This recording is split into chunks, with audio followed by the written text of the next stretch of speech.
also that a substitute was also brought in under the concussion rules, right? Yes. And I think. What is this substitute rules basically say? So the idea is, so when you have a concussion, right, because of the serious nature of the injury, you can't really go and play. So the ICC has allowed one person to be, that injured player to be replaced by a like-for-like player. That's what they're calling it, that World Test Championship Concussion Protocol match. Okay. Yeah. Now, but it's very interesting to say, like, you could just say like-for-like, right, and then you can end it there. But I mean, but how do you ensure? It's a lot more nuanced. It's a lot more nuanced than that. Like, the idea, the principle which ICC has laid down over there is that they say that the teams should not have excessive advantage. So would they allow advantage?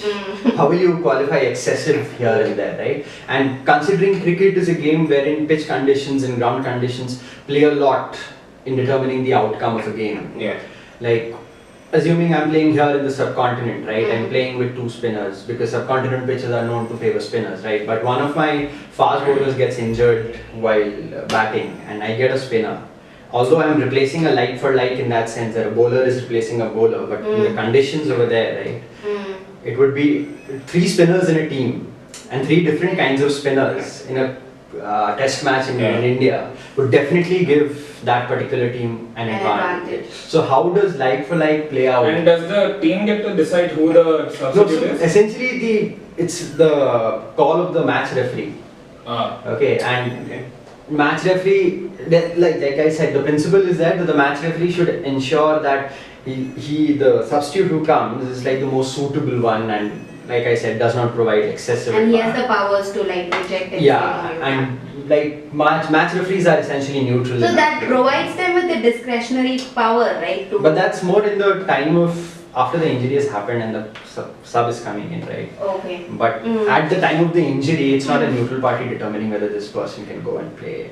Okay. Right. Like immediately. Immediately at that point of time, right? I think that's why it gets hard to see this with other sports because each sport is so different. So different. Like even in the, like take for example the case of football, right? Like you would have one defender play in a 4-4-3 formation or a 4-4-2 formation, and because of that particular strength of that defender in, let's suppose, in the left out or something, and playing against that team, but if that player gets injured and some other defender comes in, but that defender's strengths are different and from the defender who got injured, so that plays out there as well. So similar with cricket also, it's so nuanced that way. So even like the best 11 that you choose for a team is for that match, that those conditions and against that particular team.